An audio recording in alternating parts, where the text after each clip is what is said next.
అందరికీ వందనాలు. Praise the lord. వాక్యం వింటున్న వారందరికీ ప్రభువైన యేసుక్రీస్తు వారి శుభనామములో వందనాలు తెలియజేస్తున్నాను. నా ప్రియ సహోదరి సహోదరులారా, యోహాను సువార్త 5వ అధ్యాయము 42వ వచనం నేను మీ కొరకు చదివి వినిపించబోతున్నా. బైబిల్ ఉంటే తప్పకుండా మీ బైబిల్ తెరిచి నేను చదువుతున్న వాక్య భాగాన్ని మీరు కూడా చూడాల్సిందిగా మనవి చేస్తున్నా. యోహాను సువార్త 5వ అధ్యాయము 42వ వచనం. నేను మిమ్మును ఎరుగుదును, దేవుని ప్రేమ మీలో లేదు. ఈ మాటలు యేసయ్య పలుకుతున్నారు, గద్దిస్తున్నారు, నిందిస్తున్నారు. ఎవరిని? యూదులను, అలాగే యోధా మత పెద్దలను.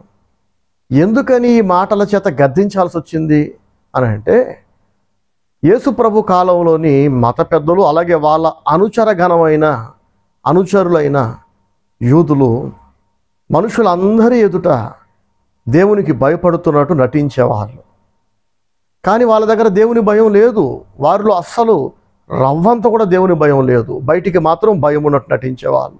దేవుడు అంటే ప్రేమ లేదు, ప్రేమ ఉన్నట్టు నటించేవాళ్ళు. దేవునికి వాళ్ళు లోబడట్లేదు, వాళ్ళకి నచ్చినట్టు వాళ్ళు బతుకుతున్నారు. కానీ మనుషులందరి ఎదుట దేవుని వాక్యాన్ని గౌరవిస్తున్నట్లు, వాక్యానికి లోబడి బతుకుతున్నట్లు చక్కగా మేనేజ్ చేసేవాళ్ళు. అందరినీ నమ్మించారు. వాళ్ళు ఏమనుకున్నారంటే, మాకు భక్తి ఉందని మనుషులు నమ్మితే చాలు, మనుషులు మమ్మల్ని మెచ్చుకుంటే చాలని మనుషుల గుర్తింపు కొరకు, మనుషుల మెప్పు కొరకు బ్రతికారు. ఎంత అవమానకరమైన బతుకండి కదా, సిగ్గుమారిన బతుకది. అలా బతకడం కంటే చావటం ఏం కాదా? మనుషులందరూ మెచ్చుకుని దేవుడు మెచ్చుకోకపోతే ఏం ప్రయోజనం చెప్పండి? మనుషులందరి దగ్గర మంచి పేరు తెచ్చుకొని దేవుడు అసహించుకునేలా బ్రతికితే ఏం ప్రయోజనం చెప్పండి? మనుషులు ఏం చేయగలరు మన కొరకు? మనుషులు మనల్ని దీవించగలరా చెప్పండి? మన రోగాలను స్వస్థపరచగలరా? చచ్చిపోయాక నిత్య నరకాగ్ని గుండము నుంచి స్నేహితులైన, బంధువులైన, సమాజంలోని సాటి మనుషులైన మనల్ని నరకాగ్ని నుంచి రక్షించగలరా? మన పాపాన్ని క్షమించగలరా? మన ప్రాణాత్మ దేహాలను స్వస్థపరచగలరా? అలసిపోయిన మన ప్రాణాలకు సేద తీర్చగలరా? చెప్పండి, ఏం చేయగలరు మనుషులు? ఆహా, ఎంతటి భక్తుడో, ఎంతటి భక్తురాలో, ఎంత దేవుడంటే భయమో వీళ్ళకి అని ఎంతమంది ఎన్నిసార్లు పొగిడినా మనలో దేవుని భయం లేకపోతే, భక్తి లేకపోతే, దేవునికి లోబడకపోతే ఈ మానవ మెప్పు, మనుషుల భజన అంత దండగే కదా. కానీ ఇది బుద్ధిహీనులకు అర్థం కాదు. అందుకే వాళ్ళు బుద్ధిహీనులని పిలువబడుతున్నారు బైబిల్లో. మళ్ళీ చెప్తున్నా, ప్రతి సందేశంలో దాదాపు నేను గుర్తు చేస్తున్నా, ఎక్కడ బుద్ధిహీనత ఉంటుందో అక్కడ భక్తిహీనత ఉంటుంది, ఎక్కడ భక్తిహీనత ఉంటుందో అక్కడ బుద్ధిహీనత కూడా ఉంటుంది. ఇవి రెండు విడదీయలేనివి. బుద్ధిహీనులకు భక్తి ఉండదు, భక్తిహీనులకు బుద్ధి, జ్ఞానం, సిగ్గు, శరం అనేది ఉండదు. మనకు అర్థమవుతుందా? విలువలు ఉండవు, వాల్యూస్ ఉండవు. వాల్యూస్ అంటే ఏంటి? దేవుని విషయాలలో, ఆత్మ సంబంధమైన విషయాలు వాల్యూస్ అంటే దేవుడు నియమించిన నియమాలకు, కట్టుబాట్లకు, ఆజ్ఞలకు, విధులకు లోబడి జీవించటం. ఎవరు చూసినా చూడకపోయినా దేవుడు చూస్తున్నాడని గుర్తించి దేవునికి భయపడి దేవునికి లోబడటం కదా. అలాగే మనుషుల విషయాల్లో విలువలు అంటే ఏంటి అర్థం?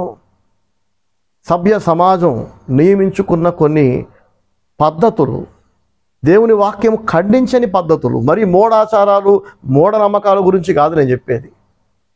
దేవుని వాక్యము పరిధిలోకి, దేవుని వాక్యానికి ఆటంకము కలిగించనివి, దేవుని వాక్యం పైన తిరగబడని ఆచారాలు, పద్ధతులు, కట్టుబాట్లు, మన పెద్దలు, మన పూర్వీకులు, సభ్య సమాజం లేదా రాజ్యాంగం పెట్టిన కొన్ని నియమాలు, కట్టడలు, పద్ధతులు, విధులు మనిషికి పుట్టుకున్నాడు ఎవడైనా గౌరవిస్తాడు. ఉదాహరణకి, భార్య బ్రతుకుండగా భార్యకు తెలియకుండా మరొక స్త్రీతో అక్రమ సంబంధం పెట్టుకునే వాడిని పశువు అని అంటారు కదా. నాకు తెలిసిన ఒక వ్యక్తి భార్యకు తెలియకుండా చాలా ఏళ్ల క్రితం పరాయి స్త్రీ వ్యామోహంలో పడి అక్రమ సంబంధం పెట్టుకున్నాడు. పెద్దలందరూ కలిసి చెప్పినా, తిట్టినా, కొట్టినా వినలేదు. ఏంటంటే వాడికి విలువలు లేవు. నా భార్యకు నేను నమ్మకంగా ఉండాలి, ఒక భార్యకు బద్ధుడినే ఉండాలి. మళ్ళీ దరిద్రుడు చర్చికి వెళ్తాడు, వాక్యం చెప్తా అంటాడు, సాక్ష్యం చెప్తా అంటాడు, పాటలు పాడుతూ అంటాడు. మినిమం వాల్యూస్ లేని మనిషి వాక్యం చెప్పడానికి అర్హత ఉందా చెప్పండి?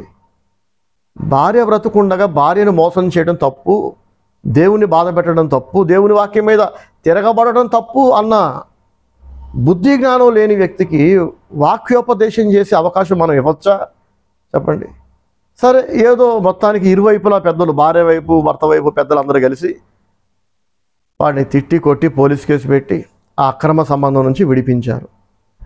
సంవత్సరం తిరిగింది, మళ్ళీ మరొక స్త్రీ వ్యామోహంలో పడి, చూడండి, మరొక స్త్రీ వ్యామోహంలో పడి భార్యని మోసం చేస్తూ, ఎంతకాలం మోసం చేస్తాడు? ఏదో ఒక రోజు భార్యకు తెలుస్తుంది కదా, ఊర్లో వాళ్ళకి తెలుస్తుంది కదా, సంఘంలో తెలుస్తుంది కదా.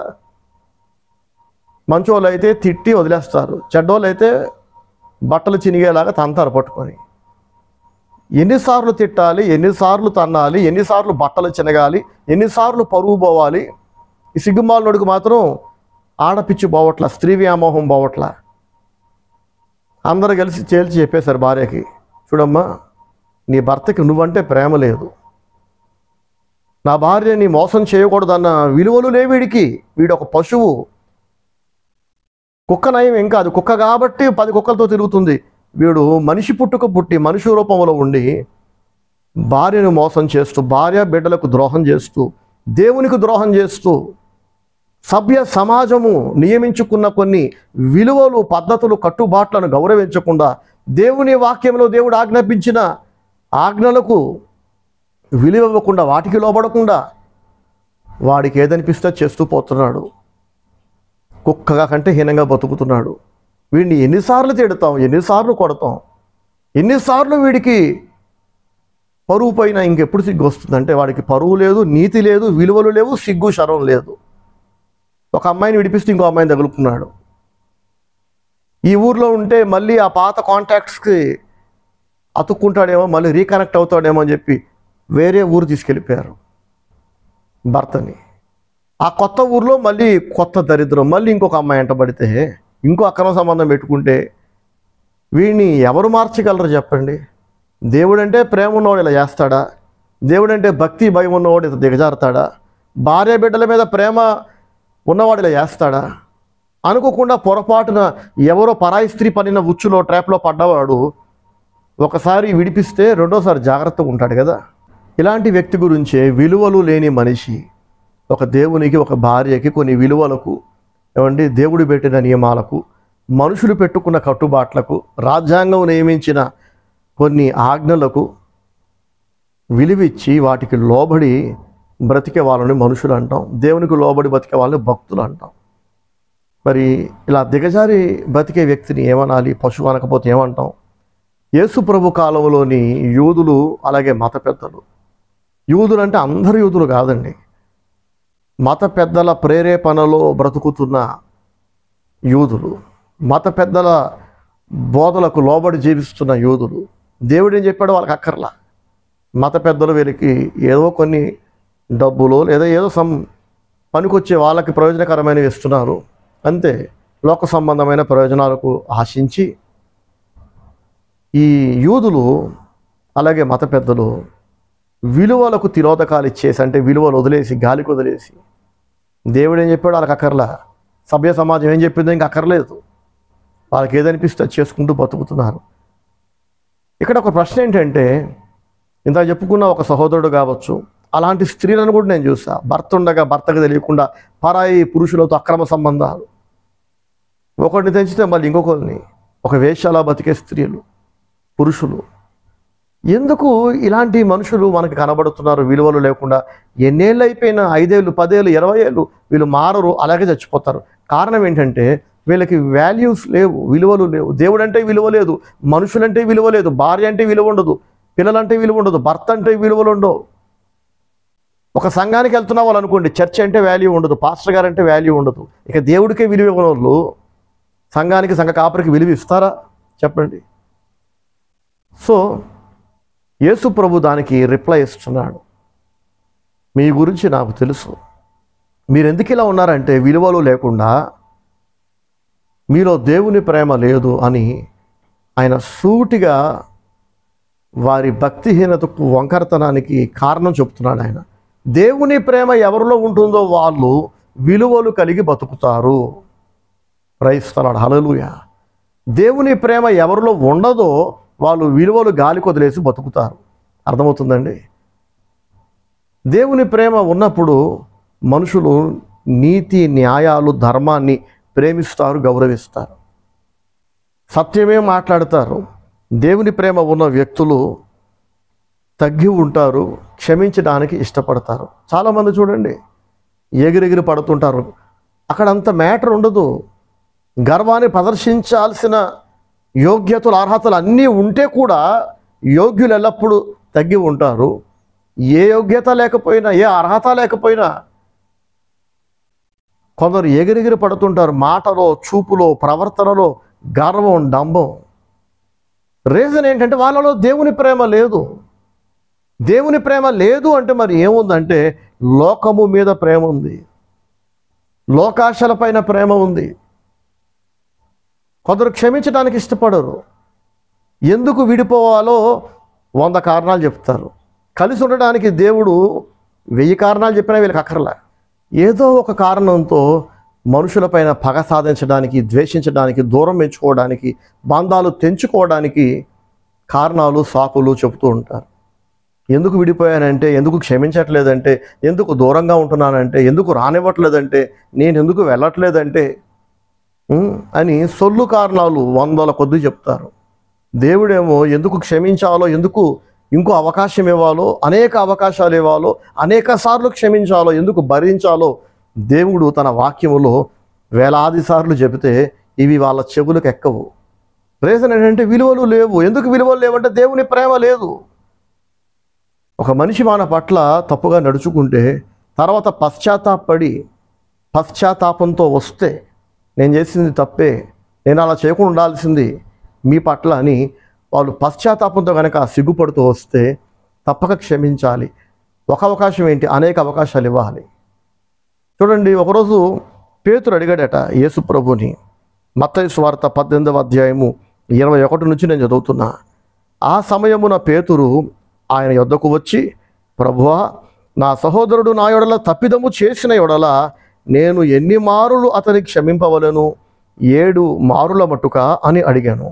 అందుకు యేసు అతనితో ఇట్లనెను, 7 మారుల మట్టుకే కాదు, 70 ఏళ్ల మారుల మట్టుకని నీతో చెప్పుచున్నాను అన్నారట యేసయ్య. ప్రైజ్ ది లార్డ్, హల్లెలూయా. పేతురు ఒకరోజు యేసయ్యని అడిగాడట, ప్రభువా, నా సహోదరుడు నా పట్ల తప్పు చేస్తే 7 సార్లు క్షమిస్తే సరిపోతుందా అని అడిగితే యేసయ్య అన్నాడు, 7 సార్లు సరిపోదు పేతురు, ముందు 70 సార్లు అన్నాడు యేసయ్య. తర్వాత ఏమంటున్నాడు చూడండి, 70 ఏళ్ల మారుల మట్టుకని నీతో చెప్పుచున్నాను అంటున్నాడు ఆయన. అంటే 70 × 7 490 సార్ల వరకు క్షమించాలట. ఒకసారికి, ఒక రోజుకి అనుకోండి పోని. యేసయ్య ఏం చెప్పదలుచుకున్నారంటే 490 సార్లు మాత్రం క్షమించి తర్వాత ద్వేషించమని కాదు యేసయ్య ఉద్దేశం. క్షమాపణకు లిమిట్ అంటూ లేదు. మనుషులు కనుక పొరపాట్లు చేస్తారు, తప్పులు చేస్తారు. అందరి విశ్వాస పరిమాణం ఒకేలా ఉండదు. అందరి మానసిక స్థితి ఒకే విధంగా ఉండదు. కొందరు బలహీనంగా ఉంటారు, విశ్వాసంలో బలహీనంగా ఉంటారు. అర్థమవుతుందండి. కొందరు తప్పులు చేస్తూ నేర్చుకుంటారు, తర్వాత ఆ తప్పు చేయకపోవచ్చు. కాబట్టి క్షమించడానికి దేవుడు ఎలాగైతే సిద్ధ మనస్కుడై ఉన్నాడో, దేవుడు ఎలాగైతే మనల్ని క్షమించడానికి ఎల్లప్పుడూ సిద్ధంగా ఉన్నాడో, మనం కూడా ఒకరినొకరు క్షమించుకోవడానికి, ప్రేమించడానికి, ఇంకొక అవకాశం ఇవ్వడానికి సిద్ధంగా ఉండాలి. ఇది దేవుని వాక్యం చెప్తుంది. కానీ ఎంతమంది వాక్యాలు గౌరవిస్తున్నారు చెప్పండి? ఈనాడు తల్లిదండ్రులు పిల్లల మధ్య పగలు, ప్రతీకారాలు, ద్వేషాలు, తోడబుట్టిన వారి మధ్య, అక్కా చెల్లెళ్ళ మధ్య, అన్నా చెల్లెళ్ళ మధ్య, అన్నదమ్ముల మధ్య మొహాలు చూసుకోరు. అర్థమవుతుందండి. సంవత్సరాల తరబడి మాట్లాడుకోరు, విడిపోతుంటారు. మళ్ళీ ఏమాత్రం సిగ్గు శరం లేకుండా వాక్యం చెప్తుంటారు, పాటలు పాడుతుంటారు. మనుషులు యాక్సెప్ట్ చేయొచ్చు, కానీ ఇవన్నీ చూస్తున్న దేవుడు మౌనంగా ఉంటాడా? లెక్క అడగడా? తీర్పు తీర్చడా? శిక్షించడా? ఎంతకాలం బ్రతుకుతాం చెప్పండి? ఏదో ఒకరోజు చచ్చి దేవుని ముందు నిలబడాలి కదా. అప్పుడు ఏ ముఖం పెట్టుకొని దేవుని ఎదుట నిలబడతాం? సాటి వ్యక్తిని క్షమించలేని వాళ్ళు, తోడబుట్టిన వారిని ఓర్చుకోలేని వాళ్ళు, కన్న బిడ్డలను క్షమించలేని వాళ్ళు, తల్లిదండ్రులను చూసుకోలేని వాళ్ళు, ఇలాంటి వాళ్ళను దేవుడు తన దగ్గరికి రాణిస్తాడా? శిక్షించడా? అసలు ఇలా ఎందుకుంటున్నారు మనుషులు? ప్రేమ లేకుండా తల్లిదండ్రుల పట్ల, పిల్లల పట్ల, భార్య పట్ల, భర్త పట్ల, ఎవరిని ప్రేమించాలో వాళ్ళని ప్రేమించకుండా ఎందుకు అన్యాయంగా నడుచుకుంటున్నారు? ఎందుకు అడ్డగోలుగా బతుకుతున్నారు? విలువలు లేకుండా వంకరగా, అడ్డగోలుగా నీతి న్యాయం లేకుండా అంటే ఎవరిలో దేవుని ప్రేమ ఉండదో అలాంటి వాళ్ళు ఇలా విలువలు లేకుండా బతుకుతున్నారని దేవుని వాక్యం సెలవిస్తుంది. యూదులు యేసుక్రీస్తుని తృణీకరించారట. యూదా మత పెద్దలు యేసయ్యను రిజెక్ట్ చేశారట. ఎందుకు రిజెక్ట్ చేశారు?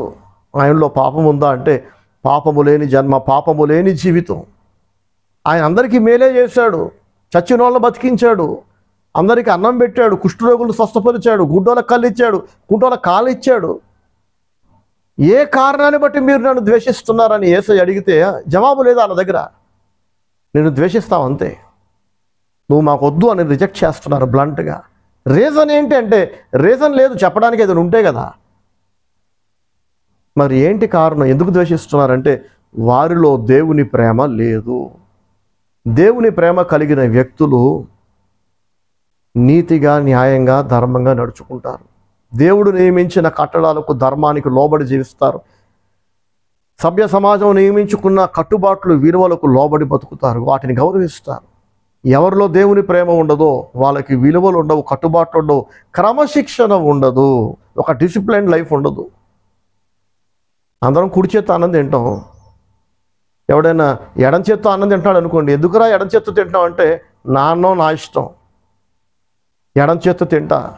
ఇంకెక్కువ మాట్లాడారంటే అది ఎందులోనైనా కలుపుకొని తింటా అన్నాడు అనుకోండి, వాడిని ఇంకా మనం బాగు చేయగలమా? ఒకరోజు ఒక పిల్లోడు రోడ్డు పక్కన లెట్రిన్కి వెళ్తున్నాడట. చిన్నపిల్లోడు దోసకాయ తింటూ లెట్రిన్కి వెళ్తున్నాడట. ఒక పెద్ద ఆయన వచ్చి, ఒరే బాబు, లోడింగ్ అన్లోడింగ్ ఒకసారి చేయకూడదురా,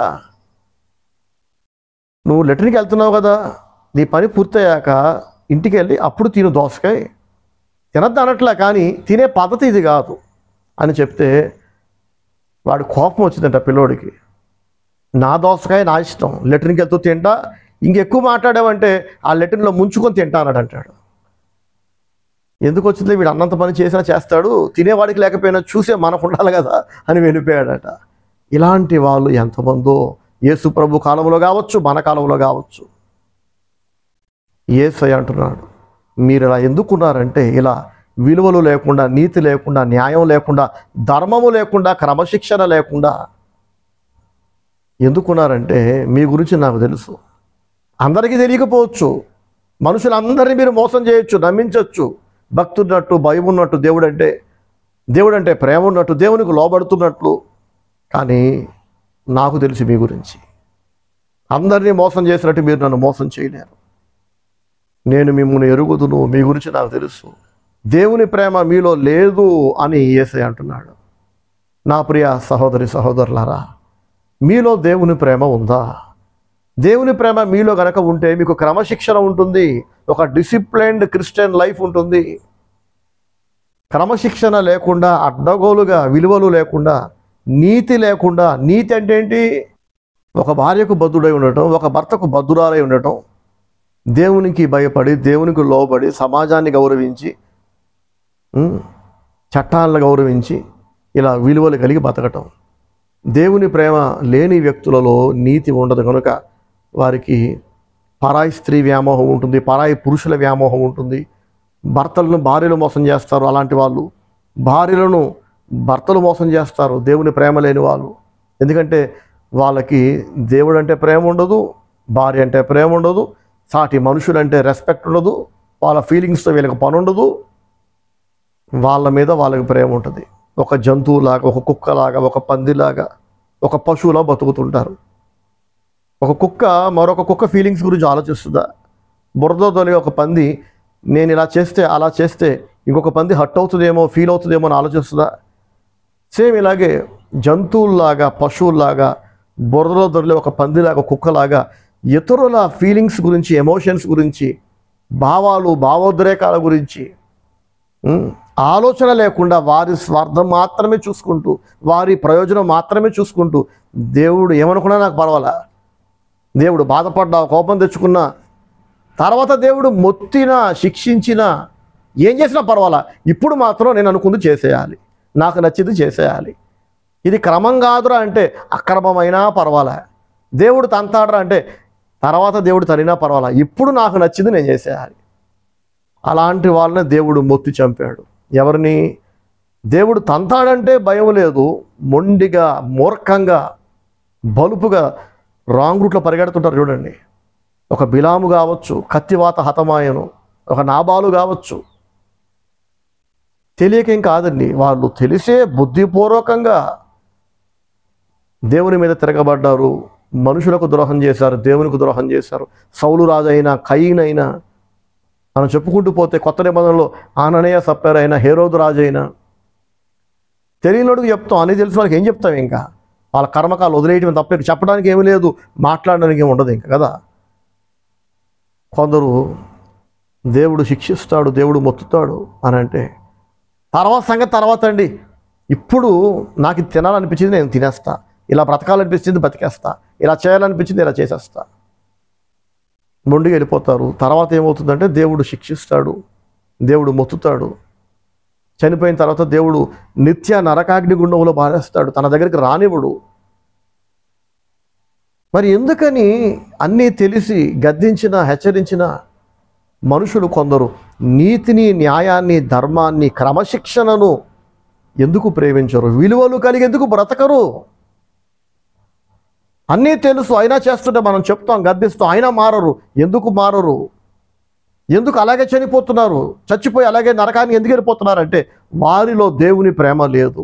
ఈ వాక్యం వింటున్న మీలో నిజంగా మారు మనసు ఉంటే మీరు విలువలు కలిగి బతుకుతారు, డిసిప్లిన్ లైఫ్ కలిగి బతుకుతారు, దేవునికి భయపడి, దేవునికి లోబడి బతుకుతారు. మనుషుల మెప్పు కొరకు, మనుషుల ఎదుట ముసుకేసుకొని, భక్తి ముసుకేసుకొని, మంచి వ్యక్తి అనే ముసుకేసుకొని బ్రతికే ప్రతి వ్యక్తి బుద్ధిహీనుడు, భక్తిహీనుడు. ఇవి రెండు విడదీయలేని పదాలు.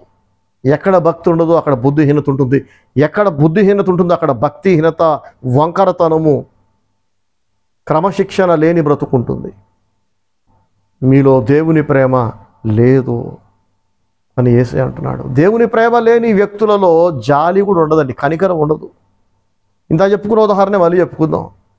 నేను ఇలా చేస్తే, నా భార్యను మోసం చేస్తే, ప్రస్తుతం నా భార్యకు తెలియదు, కానీ ఏదో ఒకరోజు తెలిస్తే నేను ఆమెను మోసం చేసి పరాయి స్త్రీతో అక్రమ సంబంధం పెట్టుకున్నానని, రేపు నా భర్తకు తెలిస్తే, నా పిల్లలకు తెలిస్తే అక్రమ సంబంధం గురించి, వాళ్ళు తట్టుకోలేరు కదా, చచ్చిపోతారేమో, కుమిలి కుమిలి ఏడుస్తారేమో, ఏమైపోతారో అనే బాధ, కనికరము, జాలి ఇవి భక్తిహీనుల దగ్గర ఉండవు, దేవుని ప్రేమ లేని వ్యక్తుల దగ్గర ఉండవు. ఇంత చెప్పుకున్నాం కదా, క్షమించే మనస్సు ఉండదు, విలువలు ఉండవు, క్రమశిక్షణ ఉండదు, జాలి కూడా ఉండదు.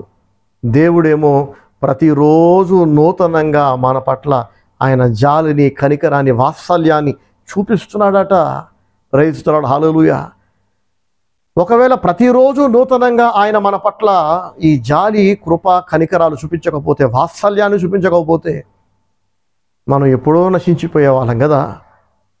ఈ వాత్సల్యం, ఈ కనికరం, ఈ జాలి దేవుని ప్రేమ లేని వ్యక్తులలో ఉండదు. తప్పు చేసినందుకు పశ్చాత్తాపడుతున్నాడు, క్షమిద్దాం, ఇంతకంటే ఎక్కువ బాధ పెట్టకూడదు. చాలా రోజులు మనం మాట్లాడలేదు, దూరం పెట్టాం, ఒక రకంగా శిక్షించాం, ఎలా శిక్షించగలం అలా శిక్షించాం. ఇంతకంటే ఎక్కువగా ఒక వ్యక్తిని మనం బాధ పెట్టకూడదు.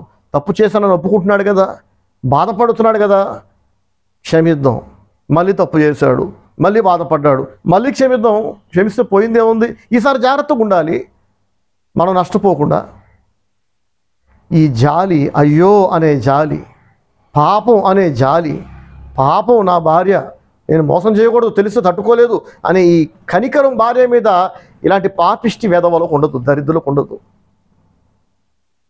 భార్య బిడ్డల మీద జాలి లేని భర్తలు, భర్త మీద, పిల్లల మీద జాలి, కనికరం, మనస్సాక్షి లేని పాపిష్టి స్త్రీలు ఎందుకు ఇలా ఉంటున్నారు? క్రైస్తవులైన వాళ్ళు, క్రైస్తవులై ఉన్న భర్తలు, భార్యలు ఎందుకు ఉంటున్నారంటే దేవుని ప్రేమ వారిలో లేదు. యేసయ్యను యూదులు అందుకే యాక్సెప్ట్ చేయలేదట. ఇప్పుడు నేను చదివితే మీకు అర్థమవుతుంది. చూడండి, యోహాను సువార్త 5వ అధ్యాయము 42 నుంచి నేను చదువుతున్నా. నేను మిమ్మును ఎరుగుదును, దేవుని ప్రేమ మీలో లేదు. ఈ మాట యేసయ్య ఎందుకు అనాల్సి వచ్చిందో కూడా నేను మీకు కారణాలు చెప్తున్నా.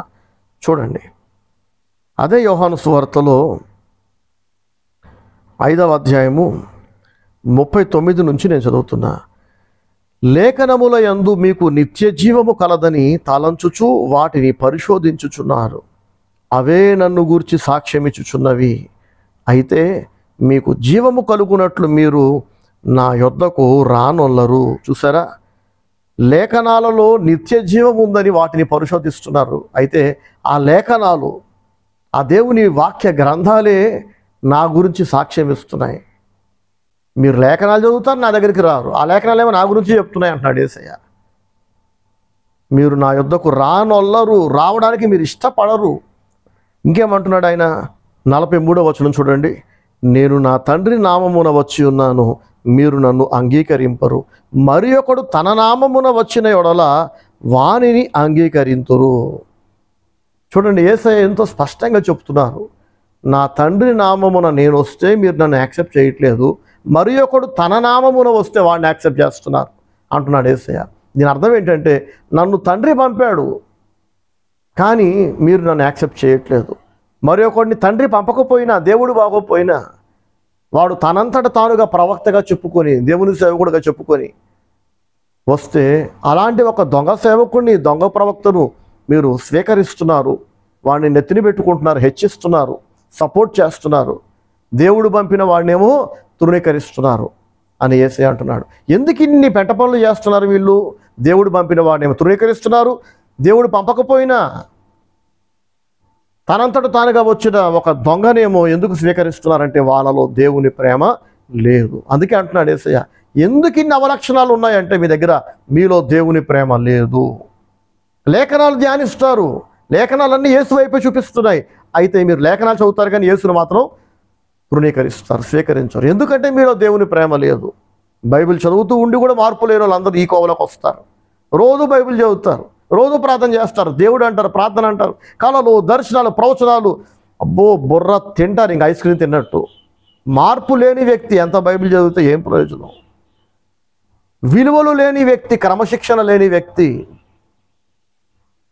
దేవునికి, సభ్య సమాజానికి, దేవుడు నియమించిన నియమాలకు, సమాజం నియమించిన కట్టుబాట్లకు లోబడిన ఒక వ్యక్తి కళ్ళు మూసుకొని కళ్ళు తెరిచి ఎన్ని కళలు గంటే, ఎన్ని దర్శనాలు గంటే నెత్తిని కొట్టుకోవడానిక ఏం ప్రయోజనం చెప్పండి? దేవుని ప్రేమ లేని వ్యక్తితో మీరు కలిసి కొనసాగుతారా? దేవుని ప్రేమ లేని వ్యక్తులతో కలిసి స్నేహం చేస్తారా? సహవాసం చేస్తారా? చేస్తే ఏమవుతుందంటే మీరు కూడా నాశనం అవుతారు. దేవుని ప్రేమతో నిండిన వాళ్ళు దేవుని ప్రేమ లేని వ్యక్తులతో కలిసి కొనసాగకూడదు. ఏమవుతుందంటే ఆ దేవుని ప్రేమ లేని వాళ్ళు ఎలాగో దేవుని శాపానికి గురవుతారు, వాళ్ళు శిక్షించబడతారు, వాళ్ళకి భవిష్యత్తు ఉండదు, అంధకారమే. అలాంటి వారితో స్నేహం చేసినా, అలాంటి వాళ్ళతో బంధుత్వమైన ఏం పెట్టుకున్నా ఆ దరిద్రం, ఆ శాపం మన దాకా వస్తుంది, మనం అనుభవించాలి.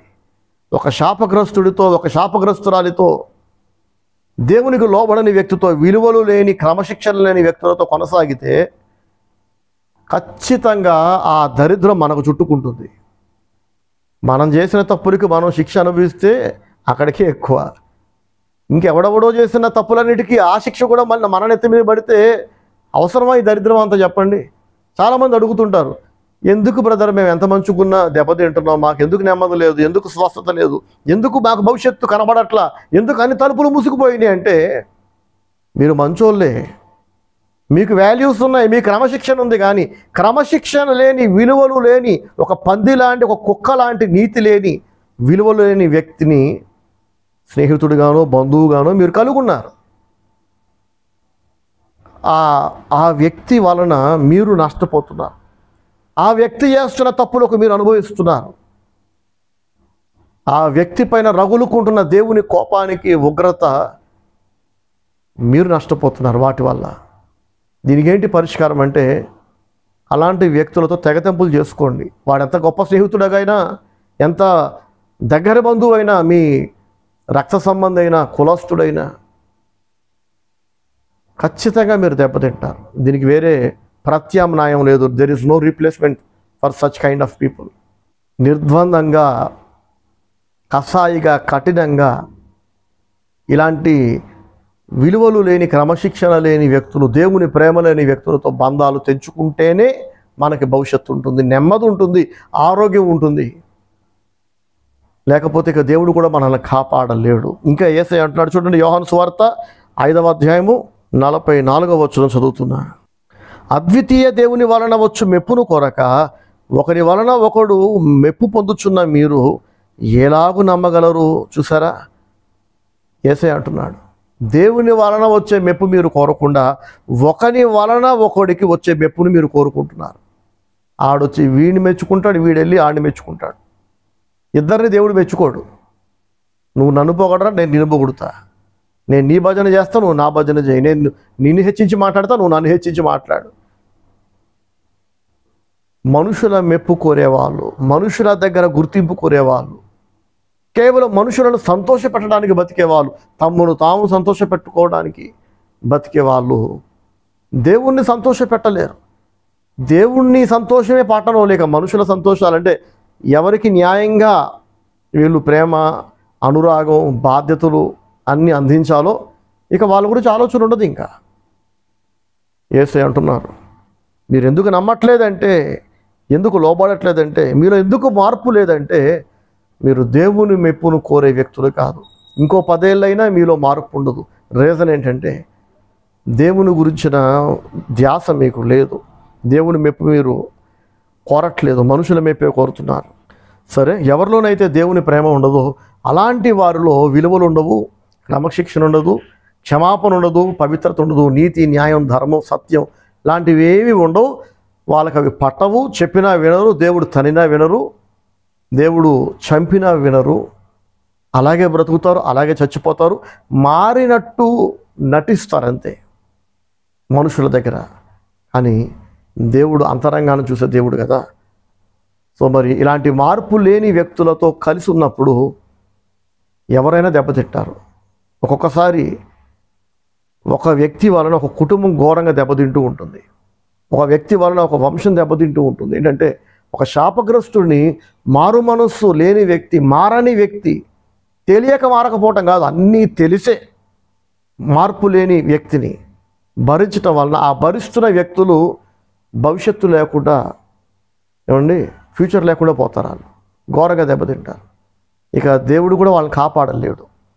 అయితే ఎందుకు దేవుని ప్రేమ ఉండదు ఇలాంటి వ్యక్తులు అంటే, 1 యోహాను పత్రిక 2వ అధ్యాయము 15వ వచనంలో దేవుడు జవాబిచ్చాడు.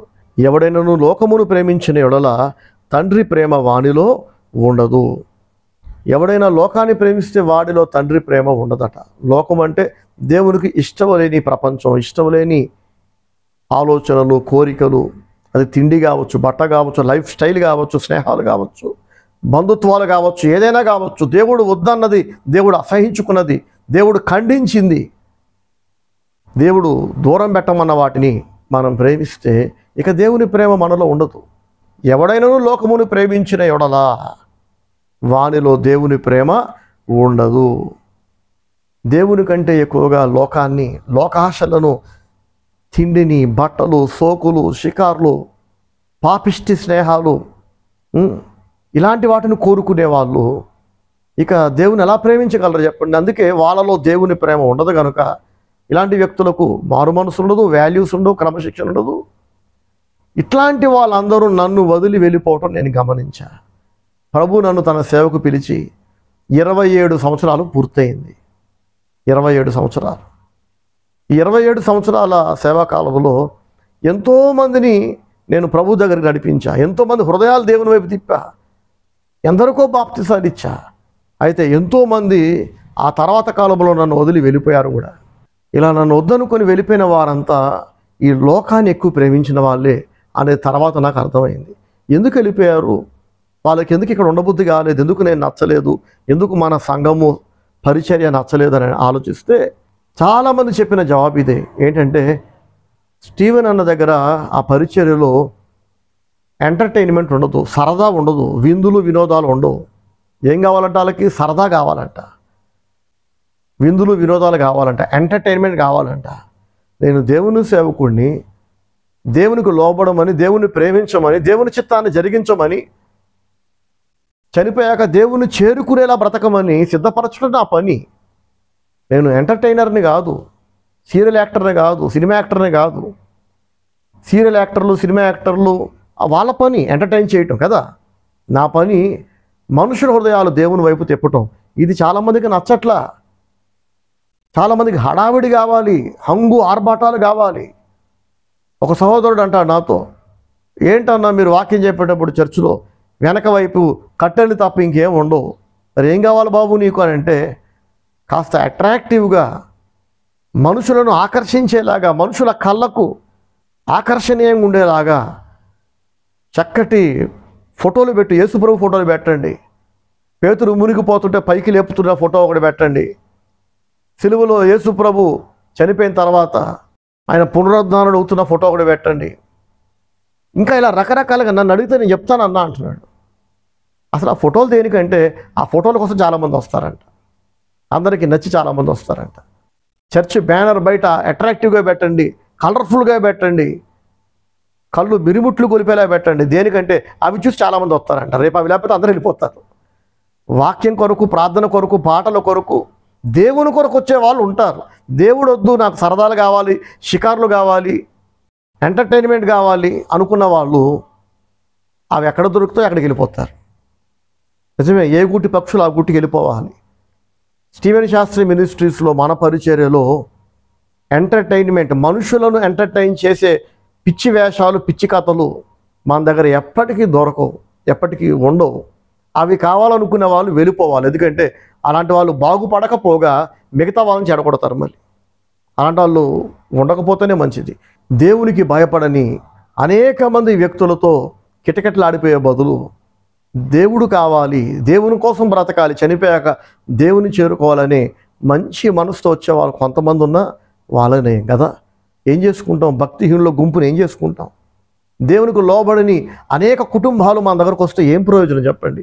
ఎన్నేళ్ళైనా మారకుండా, ఎన్నేళ్ళైనా మళ్ళీ అవే లోకాశలు, అవే సరదా కావాలి, వినోదం కావాలి, విందు కావాలని కోరుకునే వాళ్ళు నా దగ్గర ఉండలేరు, నేను ఉండనివ్వను. ఎందుకంటే నాకు అంత ఓపిక లేదు, అంత ఖాళీ లేదు, అంత టైం లేదు.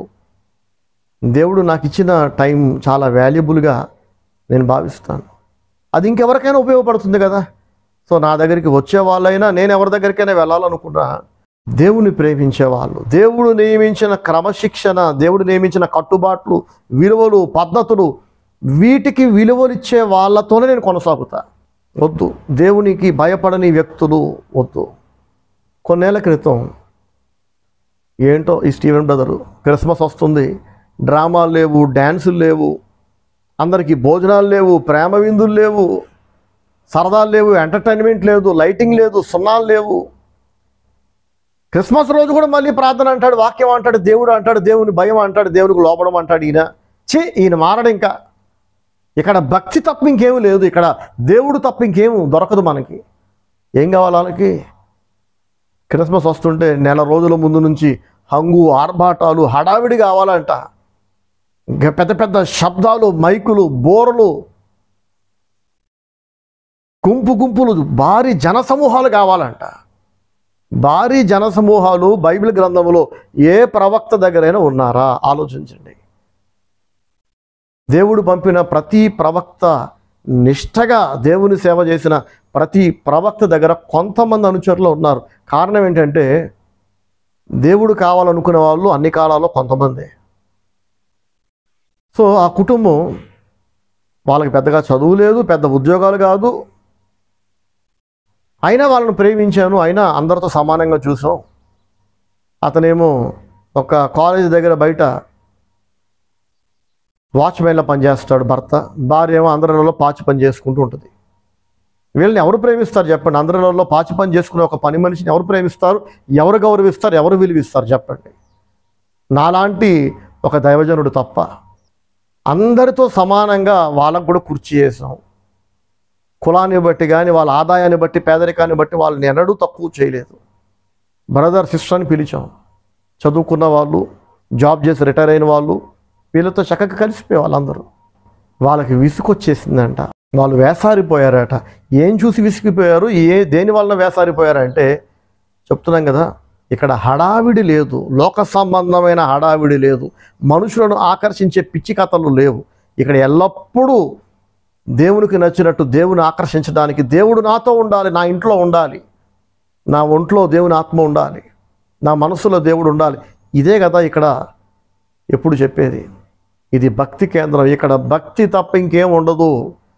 మాకు భక్తి చాలదు, అంతకు మించి లోకాశలు కావాలి, ఎంటర్టైన్మెంట్ కావాలి, హంగులు ఆర్భాటాలు, విందులు వినోదాలు, హడావిడి కావాలి అనుకునే వాళ్ళు నా దగ్గర ఉండలేరు. ఒకవేళ అలా ఎవరైనా అది కావాలి ఇది కావాలంటే నేను ఉండనేమో, అసలు నేను ఉండను, నాకు అవసరం లేదు. ఎందుకంటే ఇక్కడ నా లైఫ్ కూడా నాకు చాలా ఇంపార్టెంట్. విలువలు లేని వ్యక్తులతో కలిసి కొనసాగితే నేను దెబ్బతింటాను, నేను నష్టపోతా. గతంలో ఎంతో పోగొట్టుకున్నా, ఆల్రెడీ తెలివి వచ్చింది.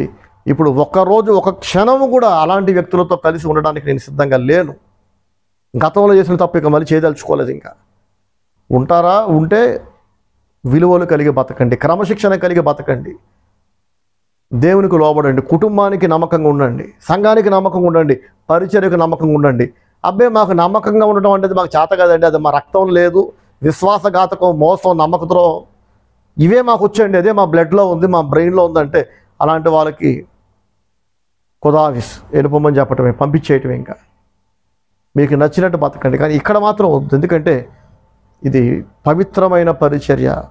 నష్టపోతూ జీవితాన్ని పణంగా పెట్టి, కుటుంబాన్ని పణంగా పెట్టి, అపోస్తలుడైన పౌలు అంటాడు కదా, పానార్పణంగా నా జీవితాన్ని దారబోస్తున్న యేసయ్య కోసం అంటాడు. అలా ఆస్తులన్నీ కరగదీస్తూ దేవుని కొరకు ఖర్చు చేస్తూ, ఆస్తులు పోగేయకుండా, ఆస్తులు సమకూర్చుకోకుండా చాలా చోట్ల చూసారా, దేవుని సేవ పేరుతో మనుషులు ఆస్తులు పోగేస్తుంటారు. పేరేమో దేవుని సేవ. ఒక్కో సంవత్సరం గడిచే కొద్దీ వాళ్ళ స్థిర చరాస్తులు పెరుగుతూ ఉంటాయి. పాస్టర్ గారికి పెద్దిల్లు వచ్చేస్తుంది. ఎంత పెద్దిల్లు అంటే దొడ్లో కూడా, లెట్రిన్లో కూడా గ్రానైట్ స్టోన్తో, మార్బుల్ స్టోన్తో కట్టుకుంటారు ఫ్లోర్ అంతా. ఇక బెడ్రూమ్ గురించి ఎంత తక్కువ చెప్పుకుంటే అంత మంచిది. ఇంకా భారీ భవనం, భారీ మందిరం, భారీ మైదానాలు, మైదానాలు మీద మైదానాలు, భారీ భారీ వాహనాలు పెరుగుతూనే పోతుంటాయి. కారణం ఏంటంటే దేవుని సేవ పేరుతో అక్రమార్జన, ఆర్జించటం, సంపాదించటం, పోగేయటం. పౌలు భక్తుడు చేశాడు ఇలాగా, పేతురు చేశాడా, యెషయా ప్రవక్త, ఇర్మియా ప్రవక్త చేశాడా, మోషే చేశాడా, ఏలియా చేశాడా? బైబిల్ గ్రంథంలో ఉన్న ప్రవక్తలలో ఏ ఒక్క ప్రవక్త అయినా దేవుని సేవను అడ్డం పెట్టుకొని భూ సంబంధమైన ఆస్తులను పోగేశారా? నిన్నగాక మొన్న పరిచర్య ప్రారంభించారు, పెద్ద మందిరం కడుతున్నారు, పెద్ద ఇల్లు కడుతున్నారు. ఎక్కడిది సొమ్మంతా? అపోస్తలుల కాలంలో క్రైస్తవులంతా వాళ్ళ ఆస్తులు అమ్మి తెచ్చి దేవుని సేవకు ఇచ్చారు. ఇప్పటికీ అలా పానార్పణంగా పోయబడుతున్న, దారపోస్తున్న సేవకులు ఉన్నారు ఈ భూమి మీద. నేను అలాగే దేవుని సేవ చేస్తున్నా. నేనును, నా ఇంటి వారును, నేను, నా భార్య బిడ్డలు, నాతో పాటు అనేక మంది విశ్వాసులు ఈ పరిచర్యలో. నేను దేవుని సేవకు వచ్చిన మొదటి రోజు నుంచి ఈ రోజు దాకా 97 నుండి ఇప్పటికీ స్టిల్ నన్ను అంటి పెట్టుకొని ఉన్నారు. ఎంటర్టైన్మెంట్ లేకపోయినా హడావిడి, హంగు ఆర్భాటాలు, విందులు వినోదాలు, లోక సంబంధమైన ఆకర్షణీయమైన బ్యాక్గ్రౌండ్లు, లైటింగ్లు ఇవేమీ లేకపోయినా మాకు స్టీవెన్ బ్రదర్ కావాలి, మాకు ఈ పరిచర్య కావాలి. ఎక్కడైతే ఇప్పుడు మనం విజయవాడలో ఆరాధన జరిగిస్తున్నామో అక్కడికి దగ్గరలోనే పెద్ద మందిరం ఉంది, చాలా పెద్ద మందిరం. ఆ మందిరానికి వెళ్ళకుండా ఇప్పటికీ మన చిన్న పరిచర్యకే బద్దులై ఉన్న కొన్ని కుటుంబాలు, వాళ్ళని చూస్తే గర్వంగా మీసం తిప్పాలనిపిస్తుంది. ఇలాంటి వాళ్ళు కదా ఎవరైనా కోరుకునేది. మనకు అర్థమవుతుందా? అందంగా లేదని అమ్మను మారుస్తావా? బాడీ బిల్డర్ కాదని నాన్నను మార్చుకుంటావా? నాన్న నీకు మజిల్స్ లేవు, బాడీ బిల్డింగ్ లేదు, ఆ అంకుల్కి పెద్ద పెద్ద మజిల్స్ ఉన్నాయి, హెవీ బాడీ బిల్డర్, పో నువ్వు నాకు తండ్రివి కాదని ఇంకెవరినో నాన్న అని పిలిస్తే ఆడికి పందికి ఇంకేం తేడా ఉంది? ఇంకా తండ్రికి పరాయుడికి తేడా తెలియకపోతే నీకు జంతువుకి తేడా ఉంది ఇంకా కదా. ఫిల్మ్ యాక్టర్ శ్రీదేవి, వాణిశ్రీ లాంటి పాత తరం హీరోయిన్ లేదా నేటి తరం హీరోయిన్లు ఎవరైనా మహా అందగత్తెలని, మా మమ్మీ వాళ్ళలాగా అందంగా లేదు కాబట్టి నిన్ను మమ్మీ అని పిలవను, ఆ హీరోయిన్ ఆంటీని మమ్మీ అని పిలుస్తా, ఆ హీరోయిన్ అక్కని అక్క అని పిలుస్తా. మా అక్క అంత అందంగా లేదు, ఆ తమ్ముడు అంత అందంగా లేడు, చెల్లి అంత అందంగా లేదు.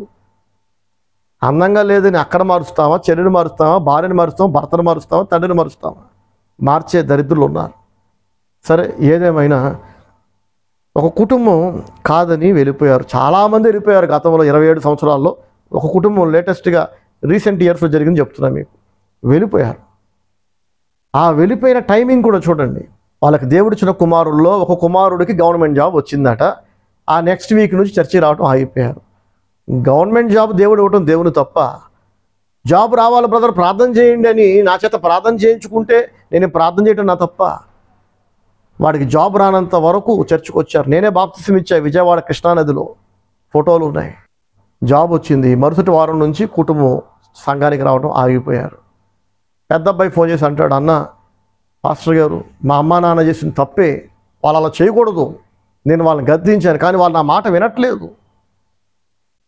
ఏమీ లేని నాడు, కూలి పనులకి వెళ్తున్న నాడు, చేతిలో డబ్బులు లేవు, చదువు లేని నాడు, చదువు మానిపించి ఒక్కొక్క కొడుకుని ఒక్కొక్క పనిలో, ఒకడిని చికెన్ షాప్లో, ఒకడిని మామిడి కోతలకి, ఒకడినేమో కూలి పనికి పంపిస్తున్న స్థితిలో పిల్లల్ని చదివించండి అమ్మ, పిల్లల భవిష్యత్తు నాశనం చేయకండి.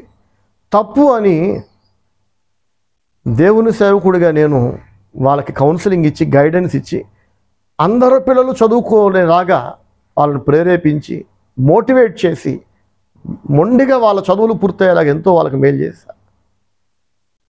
పిల్లల చదువులు పూర్తయిపోయినాయి, ఒకడికి జాబ్ వచ్చింది, చర్చ ఆగిపోయారు. పెద్ద అబ్బాయి ఫోన్ చేసి మా అమ్మ నాన్న చేసిన తప్పేనండి, నేను చెప్పినా వాళ్ళు వినట్లేదంటే సొంతగా వాళ్ళకి బుద్ధి జ్ఞానం ఉండాలి. మనుషులే కదా, పశువులు కాదు కదా, సొంతగా తెలీదు. కొడుకు చెప్తున్నా వినట్లేదు. ఏంటంటే ఇక పోయే కాలం వస్తే విపరీత బుద్ధులు దాపురిస్తాయని అంటారు కదా, అదేనేమో మరి. వెళ్ళిపోయారు, వేరే సంఘానికి వెళ్ళిపోయారు. అక్కడ విందులు ఉన్నాయి, వినోదాలు ఉన్నాయి, హంగులు ఆర్భాటాలు ఉన్నాయి, లౌడ్ స్పీకర్లతోటి హడావిడి ఉంది, వీళ్ళు కోరుకున్న లైటింగ్ ఉంది, నెత్తి మీద లైటింగ్, వెనకాల లైటింగ్, ముందు లైటింగ్. అబ్బో ఆ హడావిడి, వాళ్ళు కావాలనుకున్నది అంతా ఉంది అక్కడ. ఇక ఎంత తిట్టుకున్నారో ఏంటో, ఎప్పుడు చూసినా బోరింగ్ ఉంటుంది. స్టీవెన్ బ్రదర్ దగ్గర అదే ప్రార్థన అంటాడు, వాక్యం అంటాడు, ఉపవాసం అంటాడు, దేవుడు అంటాడు, క్రమశిక్షణ అంటాడు, పవిత్రత అంటాడు, భార్యకి నమ్మకంగా ఉండు, భర్తకి నమ్మకంగా ఉండు అంటాడు. ఏదో బ్రతుకు, ఇది కూడా బతికేనా? ఈ కొత్త పరిచర్యలో మనకు కావాల్సినవన్నీ ఉన్నాయి. ఇక్కడ కాస్త ఎంటర్టైన్మెంట్, కాస్త సరదా, ఇవి కూడా కావాలండి జీవితానికి. వెళ్ళిపోయారు. ఒకసారి మాట్లాడా, తర్వాత ఇక వాళ్ళ కర్మకు వదిలేసా. అన్ని రోజులు ఒకేలా ఉండవు కదా, ఎవరి లైఫ్ వాళ్ళ ఇష్టం. ఆ స్వేచ్ఛ దేవుడు ఇచ్చాడు, మరి నేను కూడా ఇవ్వాలి. ఒకరోజు తెల్లవారుజామున 3:30 గంటలు కావస్తుండగా, దాదాపు జరిగి సంవత్సరం దాటిపోయిన తర్వాత తెల్లవారుజామున 3:30 గంటలు ఆ టైంలో ఆవిడ చనిపోయింది. ఆమె కుమారుడు నాకు కాల్ చేశాడు. కాల్ చేసి, అయ్యగారు మా అమ్మ చేసిన తప్పే, అమ్మ బదులు నేను క్షమాపణ అడుగుతున్నాను, ఒకసారి ప్రార్థన చేయండి అయ్యగారు, అమ్మ చనిపోయేలా ఉంది అంటే, అసలు ఏం జరిగింది చెప్పు బాబు అని చాలా ప్రేమగా మాట్లాడా. తెల్లవారుజామున 3:30 గంటలకి ఫోన్ రింగ్ అవగానే లిఫ్ట్ చేశా. అది నా బ్రతుకు, నా క్యారెక్టర్, ఇలా బతుకుతున్నా. వద్దనుకుని వెళ్ళిపోయిన వాళ్ళు చేస్తే కూడా లిఫ్ట్ చేసా, ఎందుకంటే దేవునికి లెక్క చెప్పాలి కదా. శత్రువు కాల్ చేసినా లిఫ్ట్ చేస్తా, మాట్లాడతా. మాట్లాడకుండా ఉండను, ఫోన్ లిఫ్ట్ చేయకుండా ఉండను నేను. ఏంటమ్మా నాకు చేసావు, నన్ను వద్దని వెళ్ళిపోయారు కదా, ఏంటి సంగతి అంటే ఏడుస్తున్నాడు. ఏంటి నాన్న ఏమైంది చెప్పు అంటే, అమ్మను క్షమించండి. అవన్నీ తర్వాత సంగతి, ఏమైంది అమ్మకంటే ఒళ్ళు చల్లబడిపోతుంది, ప్రార్థన చేయండి అమ్మ కోసం అంటే ప్రార్థన చేస్తే, కానీ ఆవిడ చనిపోయింది అప్పటికి. ఎంటర్టైన్మెంట్ కోసం, విందులు వినోదాల కొరకు ఇక్కడ లేనిది ఇంకెక్కడో ఉందని చెప్పి పరిగెత్తారు, ప్రాణమే పోయింది. ఒకడు లోకమంతా సంపాదించుకొని తన ప్రాణము పోగొట్టుకుంటే వానికి ఏమి ప్రయోజనం అన్నాడు యేసయ్య కదా. ఇప్పుడు కొడుకు గవర్నమెంట్ జాబ్ ఉంది కానీ తల్లి లేదు, తల్లి లేని కొడుకు, భార్య లేని భర్త ఏం సాధించారు? భార్యకు బుద్ధి జ్ఞానం లేకపోతే భర్త చెప్పాలి కదా, వాడు ఇంకా దరిద్రుడు, ఇంకా ఎదవాడు, ఆ కుటుంబానికి వాడే శనీశ్వరుడు, దరిద్రుడు. ఇంటి యజమానే కుటుంబాన్ని నాశనం చేస్తే ఆ ఇంటిని ఎవరు కాపాడతారు? కంచే చేను మేసినట్టు. భార్య చెప్పిందట భర్తకి, తప్పయ్యా ఇలా చేయకూడదు, నువ్వు ఏమీ లేని నాడు అడుక్కు తినే స్థితిలో ఉన్నప్పుడు, పిల్లలందరినీ కూలి పనులకు పెట్టినప్పుడు అయ్యగారు, పాస్టర్ గారు మనల్ని చేరతీశారు, ఆదరించారు. కులభేదం చూపించలే, పేదరికమని దూరం పెట్టలే. ఇవాళ మన పిల్లలు చదువులు పూర్తయి ఉద్యోగాల కోసం వెతుక్కుంటున్నారంటే, ఒకడికి ఉద్యోగం వచ్చిందంటే ఇక్కడే కదా మన దరిద్రం అంతా మనం చూపించింది. ఈ టైంలో వెళ్ళిపోవడం కరెక్ట్ కాదంటే, భర్త పెత్తనం చూపించాడు, రుబాబు చూపించాడు. నోరు మూసుకో, నాకు తెలుసులే, నువ్వే నాకు చెప్పక్కర్లన్నాడు అని చెప్పి లాక్కెళ్ళిపోయాడట. అలసిపోయి ఇంటికి రాగానే వండి పెట్టే భార్య, టీ ఇచ్చే భార్య ఎంతో అన్యోన్యంగా ఉండేవాళ్ళు. వంట చేసి ఇద్దరు కలిసి చేసేవాళ్ళు. చూడముచ్చటైన దంపతులు. ఇప్పుడు వాడికి టీ ఇచ్చే దిక్కు లేదు, తిండి పెట్టే దిక్కు లేదు, కుక్క బతుకు అయిపోయిందని బాధపడుతుంటాడు.